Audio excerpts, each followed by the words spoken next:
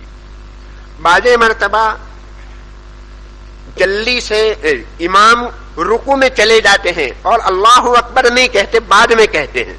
دونوں کو ملا کر کہنا تکبیرات انتقالیہ، یعنی ایک رکن سے دوسرے رکن میں منتقل ہوتے ہوئے کہی جانے والی تکبیر. جب تک وہ رکن کو شروع نہ کرے وہاں تک تکبیر شروع نہ کرے، جہاں وہ رکن میں پہنچ چکے وہاں پر تکبیر ختم ہو جانی چاہیے. کئی مرتبہ ائمہ کو دیکھا کہ سجدے میں پہنچ جاتے ہیں اور پھر کہتے ہیں کہ اللہ اکبر. اب آئیے، ارے جب جا رہے تھے اس وقت بلا لیتے، اتنی تاخیر سے کیوں بلاتے ہو؟ جی تو ہوگا کیا؟ وہ بیچارہ نابینا آدمی ہے. نابینا اور بہرا جو آدمی ہے، ان لوگوں کے بڑے مسائل اس میں پیدا ہو سکتے ہیں. آپ سوچیں گے تو آپ کو اندازہ ہو جائے گا کہ کیا گڑبڑی ہوتی ہے. سلام کا بھی یہی حال ہے. سلام میں اگر ہم نے سلام کو طول دیا، السلام علیکم ورحمۃ اللہ، پوری 12 کھڑکیاں گن سکتا ہے آدمی، اتنی لمبی سلام کرتے ہیں ائمہ. اور وہ مقتدی تو بہت جلدی السلام علیکم ورحمۃ اللہ ختم، یعنی نماز اس نے امام سے پہلے ختم کر لی، نماز نہیں ہوئی. یہ ہماری چھوٹی چھوٹی غلطیاں ہیں.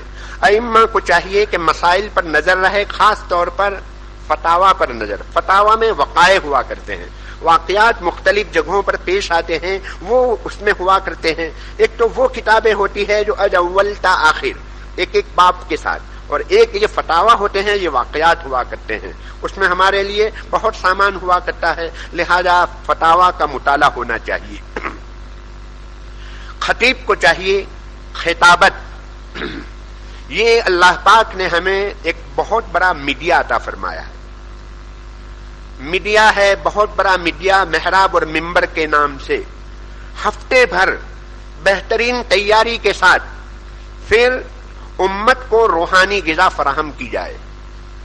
ایک ہفتے بھر کی غذا ان کو دینا ہے. اس جمعہ سے لے کر آئندہ جمعہ تک کے لیے غذا ہمیں فراہم کرنی.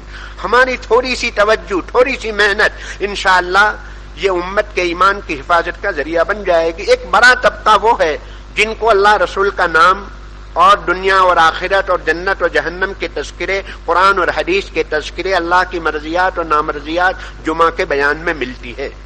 ہفتے کے دوران پھر اللہ رسول کا نام سننے کا موقع نہیں ملتا ہے. ایک بڑا طبقہ وہ ہے. اگر ہمارا امام، اگر ہمارا خطیب متیقظ ہو، بیدار مغز ہو، کرنٹ ٹاپک دنیا میں کیا چل رہا ہے اس کو لے کر اگر اس کا مطالعہ ہو اور اس کے سلسلے میں ہماری امت کے کیا وساوس ہیں، کیا کنفیوژن ہے، کیا خطرات ہیں، اس کے اوپر نظر ہوگی تو انشاءاللہ ایمان کی حفاظت کا ذریعہ بن جائے گا. ایک بڑے طبقے کے ایمان کی حفاظت کا ذریعہ یہ ہمارے جمعہ کے خطبات ہیں. لیکن جمعہ کے خطبے میں اور دوسرے بیانوں میں، مثلا ہمارا ابھی دورہ ہوا تو دورے کے درمیان ہماری ایک ہی تقریر ہر جگہ چل سکتی ہے، اس لیے کہ ہر جگہ مجمع الگ ہے.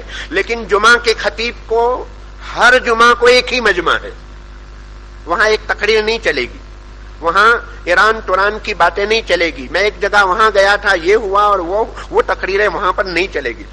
سب سے بہترین کامیاب خطیب وہ ہے جو مختصر وقت میں آسان الفاظ میں اپنی معافی ضمیر کو ادا کر دے. وہ دور گیا جی ابوالکلام آزاد والا، اور وہ جو لمبی لمبی تقریریں ہوتی تھی، ابوالکلام آزاد کے اشتہارات، تمثیلات اور اردو، فارسی، عربی سب کو ملا کر مجموعہ، وہ دور وہ گیا وہ دور.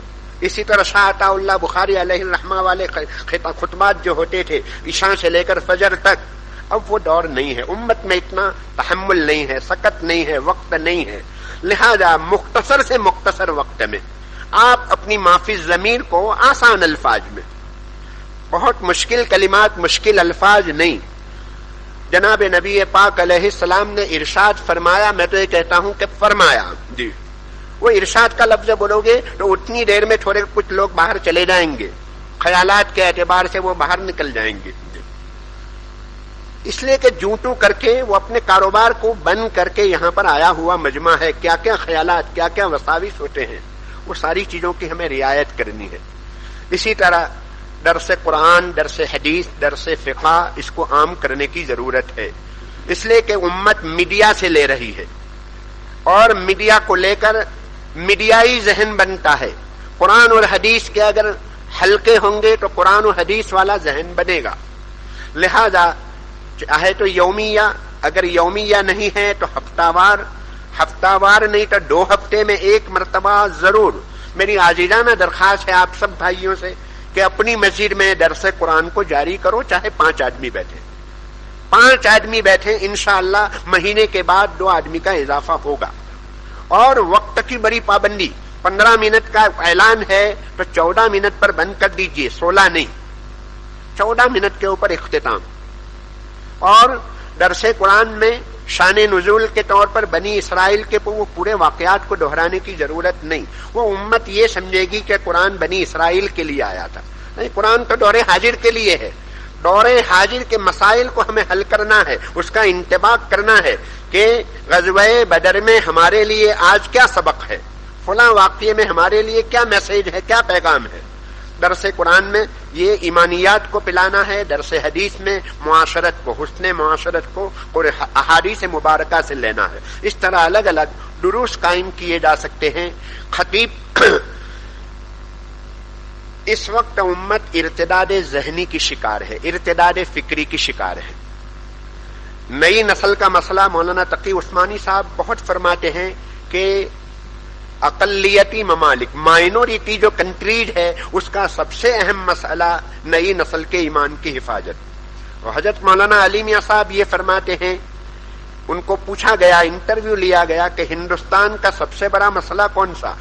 1978 میں امریکہ کے دورے سے آئے تھے، کسی نے وہاں انٹرویو لیا کہ ہندوستان کا امت مسلمہ کا سب سے بڑا مسئلہ کیا.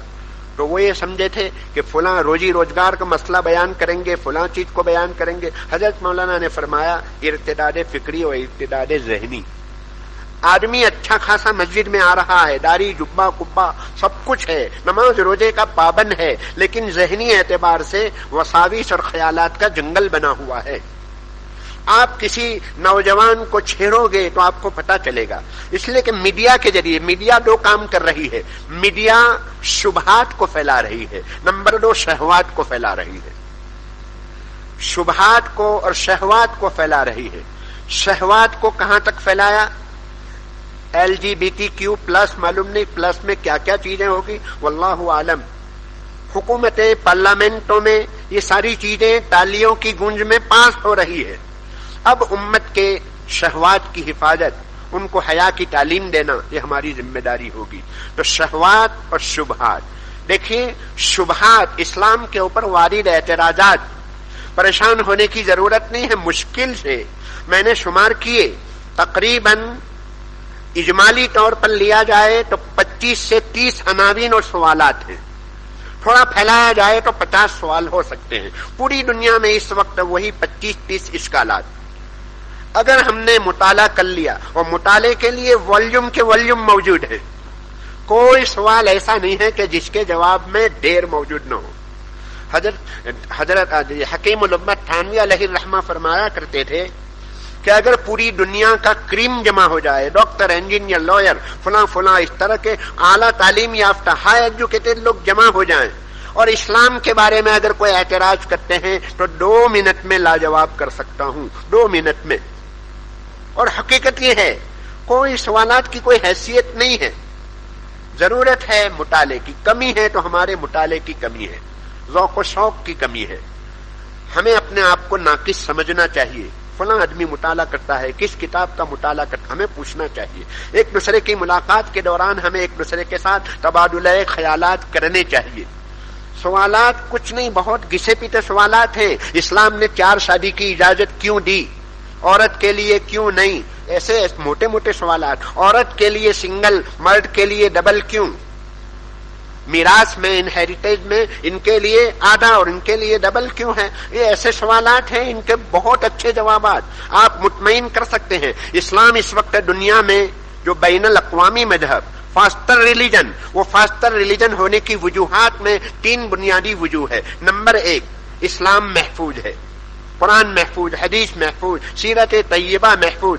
آپ کے داڑھی میں کتنے بال سفید تھے وہ موجود، وہ حضرات صحابہ نے گن کر رکھ لیا، کوئی چیز نہیں چھوڑی ہے الحمدللہ۔ اور کتابیں کیسی موجود، کیسی محفوظ ہے۔ ڈاکٹر اسپرنگر کو تعجب ہوا، ڈاکٹر اسپرنگر یہ بہت بڑا اورینٹلسٹ تھا، مستشرقین میں سے تھا، کٹر اعدائے اسلام میں سے تھا۔ اس نے کہا کہ مجھے بہت تعجب ہے، ایک پیغمبر کی زندگی کی حفاظت کرنے کے لیے 5 لاکھ راویان حدیث نے اپنی زندگیاں وقف کی۔ اور دوسرا مجھے تعجب یہ ہے کہ پیغمبر محمد کی زندگی تو محفوظ ہے ہی، لیکن 5 لاکھ راویوں کی جو بایو ڈیٹا ہے وہ بھی محفوظ ہے۔ تہذیب الکمال فی اسماء الرجال، تہذیب تہذیب الکمال، تقریب التقریب، تہذیب التقریب، کیا کیا کتابیں، ایک ایک کا بایو ڈیٹا محفوظ ہے الحمدللہ۔ دنیا میں ان لوگوں کے پاس اپنا قرآن بھی محفوظ نہیں، ہمارے پاس تو راویان حدیث کی زندگیاں محفوظ، ہمارے پاس اپنی موضوع روایات جتنی محفوظ ہے کہ اس کا واجہ کون، یہ روایت کہاں کہاں کیسے کیسے چلی، ہماری موضوع روایات جتنی محفوظ ہے اتنا ان کا قرآن بھی ان کے پاس محفوظ نہیں ہے۔ نہ ان کی کتابیں محفوظ، نہ ان کا کوئی حافظ موجود، نہ ان کی جو اصل جو کتابوں کی جو لینگویج ہے نہ وہ آفیشیل لینگویج کے طور پر استعمال ہو رہی ہے۔ میرے بھائیو، اللہ پاک نے بڑی طاقت دی ہے، بہت بڑی دولت دی ہے، A1 بہت اعلیٰ مال ہمارے پاس موجود ہے۔ مدار ہے سیلس مین کے اوپر۔ سیلس مین اگر بہت اچھا ہوا کرتا ہے تو وہ خراب سے خراب کیلے بھی یہاں سے وہاں محلے میں بیچ کر نکلتا ہے، دیکھا گیا ہے۔ ایک دم کالے کیلے ہوتے ہیں، میں تعجب کرتا ہوں اس کو کون خریدے گا، لیکن وہ ریتن ہوتا ہے تو خرید کر جاتا ہے، دیکھا گیا ہے۔ اور ہمارے پاس تو A1 مال موجود ہے، دنیا میں کسی کے پاس الحمدللہ موجود نہیں ہے۔ کیسے کیسے لوگ اسلام قبول کرتے ہیں۔ یحییٰ برٹ، انگلینڈ میں یحییٰ برٹ نامی آدمی نے ایک مقالہ لکھا، ایسے لکھا کہ یورپ کیوں اسلام قبول کرتا ہے۔ 10 سال میں 13,000 ہائی کوالیفائڈ، بہت اعلیٰ تعلیم یافتہ طبقہ، ان لوگوں کی ملاقاتیں کر کے ایک ایک کی اسٹوری اس نے جمع کی اور وہ نتیجے پر پہنچا کہ یہ 13,000 لوگ جو 10 سال میں ہائی ایجوکیٹڈ لوگوں نے اسلام قبول کیا، ان میں سے 80% نے قرآن مجید کی وجہ سے اسلام قبول کیا اور ان میں سے 65% عورتوں نے اسلام قبول کیا ہے۔ الحمدللہ، جتنی ہی مخالفت کرنی ہو کر لو، الحمدللہ اس کا کوئی بال بیکا نہیں کر سکتا، اس کی حفاظت کا وعدہ اللہ نے فرمایا ہے۔ مدار ہمارے اوپر ہے تو محفوظ بھی ہے، پھر معقول بھی ہے، دل و دماغ کو مطمئن کرنے کی صلاحیت ہے، بالکل سیٹسفیکشن ہے اس کے اندر۔ کوئی کیسا ہی سوال کیوں نہ ہو، آپ انشاءاللہ 2 منٹ کی گفتگو میں اس کو بالکل مطمئن کر سکتے ہیں۔ ایک عورت نے سوال کیا کہ عورتوں کے لیے 4 شادی کیوں نہیں؟ میں نے کہا کہ تم 1 ساس اور 2 ننن ان کے ساتھ اتنی لڑتی ہو تو 4 ساس پھر 8 ننن ہوگی تو فوراً خاموش ہو گئی۔ جی، الزامی جوابات بھی ہے اور دوسرے جوابات بھی دیے جا سکتے ہیں ان کو کہ فزیکلی بھی مسئلہ ہے تمہارے لیے، اور کیا کیا جوابات ہیں مت پوچھو۔ الحمدللہ میں تنزانیہ گیا تو وہاں پر میرے جانے سے 1 ہفتہ پہلے، یعنی 4 شادی کی اجازت کیوں ہے وہ اس پر میں بتلا رہا ہوں۔ تنزانیہ میرے جانے سے 1 ہفتہ پہلے وہاں کے پریزیڈنٹ نے اعلان کیا تھا کہ 2 شادی کرو، دوسری شادی کرو۔ عیسائی پریزیڈنٹ، ابھی 1917 کی بات ہے کہ دوسری شادی کرو۔ کیوں؟ تو کہ یہ غربت، غریب طبقے کی کفالت ہو، نمبر 2 ایڈز سے حفاظت ہو۔ غیر مسلم آنا پڑے گا اور آ رہے ہیں، ہم انڈیا میں بھی دیکھتے ہیں، پہلے جو چیزیں اسلامیات کی تھی وہ نہیں لے رہے تھے، اب لینا پڑ رہا ہے۔ ان کے وہاں طلاق نہیں ہے، مذہبی پلیٹ فارم سے طلاق نہیں ہے، عیسائیت میں بھی نہیں ہے، ہندوازم میں بھی نہیں ہے، لیکن ان کو پاس کرنا پڑا، 1956 میں ان کو پاس کرنا پڑا۔ تو الحمدللہ تعدد ازدواج یہ کوئی بہت بڑا مسئلہ نہیں ہے۔ دوسری شادی کی اجازت کیوں؟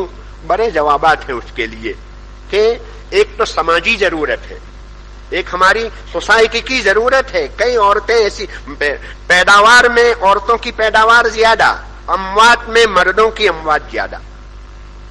تو اب پھر دونوں کو بیلنس کیسے کیا جائے؟ اسی طرح بعض مردوں کو اللہ پاک نے شہوت زیادہ دی ہے. اگر آپ جائز طریقے سے اجازت نہیں دو گے تو ناجائز طریقے سے پچھلے دروازے سے، اور پچھلے دروازے سے پھر جو ہوگا مسئلہ اس میں مصارف بھی زیادہ، پھر خاندان کی عزت بھی محفوظ نہیں رہے گی. یہ گھر آنگن محفوظ ہے. بہرحال یہ ایسے جوابات ہیں، اس کے ڈھیر سارے جواب ہیں. اس کے لیے مطالعوں کی ضرورت ہے. الحمدللہ شاہ ولی اللہ صاحب محدث دہلوی رحمۃ اللہ علیہ کی حجت اللہ البالغہ ہے، اور اسی طرح حضرت تھانوی علیہ الرحمہ کی احکام اسلام اخلاقی نظر میں ہے، اور اشرف الجواب 4 جلدوں میں ہے. ایک ایک چھوٹے چھوٹے اشکالات اور بہترین اس کے جوابات. مولانا قاسم نانوتوی علیہ الرحمہ کی اسلام پر وارد اعتراض کے دندان شکن جواب ہے. ابھی حضرت مولانا خالد سیف اللہ صاحب کی کوارنٹائن ہوئے تھے دلی میں، اس وقت ان کی کتاب آئی تھی 800 پیجز کی کتاب، اسلام پر بھیجا اعتراض اور اس کے جوابات. مولانا ندیم الوادی صاحب کی کتاب آئی تھی نئے ذہن کے شبہات. ایک سے ایک کتابیں آ رہی ہے، بہت اچھی کتابیں، اس کا مطالعہ کرنے کی ضرورت ہے. ہمیں اپنے نوجوان طبقے کی حفاظت کے لیے ان کو یہ تو نہیں کہہ سکتے کہ آپ ٹیکنالوجی کا استعمال مت کرو، ان کو ڈائیورٹ کر دو. ان کو یہ کہو کہ فلاں فلاں صاحب کو پڑھو، ان کی یوٹیوب، ان کی تقریریں، ان کی کلپیں یہ پڑھو. مثلا آپ ان کو یہ کہہ سکتے ہیں کہ یاسر ندیم الوادی کو پڑھو، ان کی کلپ کو پڑھو، حضرت مولانا خالد سیف اللہ صاحب کو پڑھو، حضرت مولانا تقی عثمانی صاحب کو پڑھو، مولانا الیاس گمن صاحب کو پڑھو، مولانا ابراہیم دیولا صاحب کو پڑھو، مفتی سلمان منصور پوری صاحب کو پڑھو، اور ہمارے اس ملک کے اندر بھی جو ہیں آپ کے ذہن میں ان لوگوں کا آپ حوالہ دے سکتے ہیں. نوجوانوں کو ادھر لانے کی ضرورت ہے. اس کے لیے آپ کو اسلام پر وارد اعتراضات، ان کے شکوک و شبہات اور جو کنفیوژن ہے اس کے لیے پروگرام کرنے کی ضرورت ہے.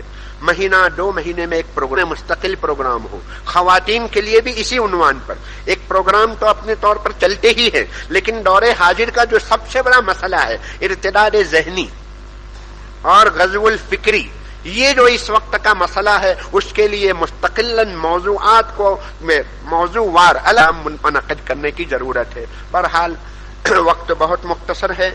خلاصہ یہی ہے کہ ہمیں اپنے ذوق و شوق کو سمجھنا ہوگا، اللہ سے مانگنا ہوگا. میں نے یہ بیان کیا، اس کا یہ مطلب نہیں ہے کہ میں کامل ہوں آپ ناقص ہیں. یہ فذکر اور فإن الذکریٰ تنفع المؤمنین، یہ مذاکرہ ہے. میں خود بھی محتاج ہوں، بلکہ سب سے پہلے نمبر پر میں اپنے آپ کو مخاطب بناتا ہوں. شرمندگی بھی تھی. علماء کے مجمع میں بیان کرنا، اس کا مجبور کرو، یہ سب سے بڑا مسئلہ ہوتا ہے. ہم اپنے آپ کو یہ سمجھیں کہ میں عالم ہوں، یہ سب سے بڑا مسئلہ ہے.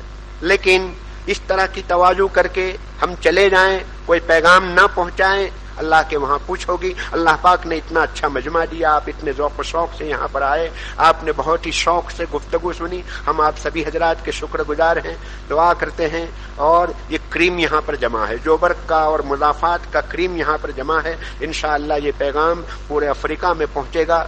بہت امت مسلمہ اس وقت محتاج ہے.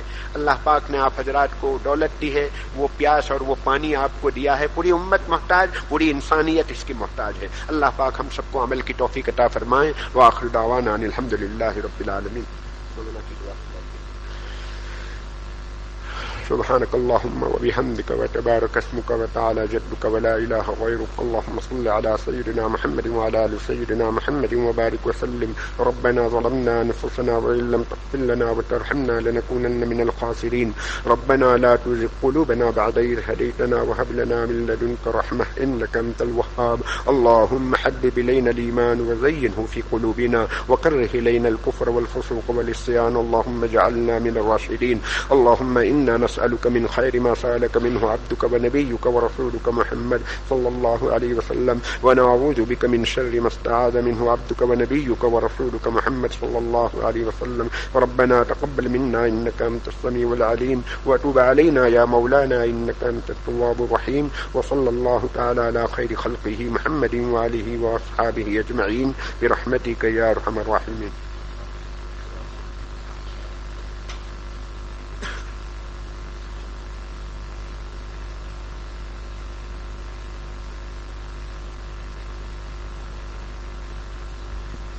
Inshallah, Isha Azan will take place now and Jamaat will be at 40, inshallah. Brothers are also requested to partake in meals after the Isha Salah, inshallah. Jazakallah. Allahu Akbar, Allahu Akbar, Allahu Akbar, Allahu Akbar. Ashhadu an la ilaha illallah. Ashhadu an la ilaha illallah.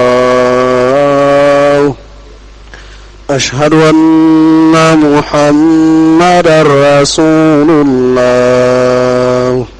أشهد أن محمدا رسول الله. حي على الصلاة. حي على الصلاة.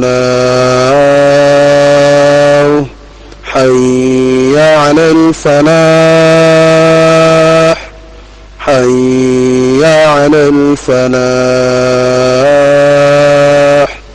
الله أكبر، الله أكبر. لا إله إلا الله.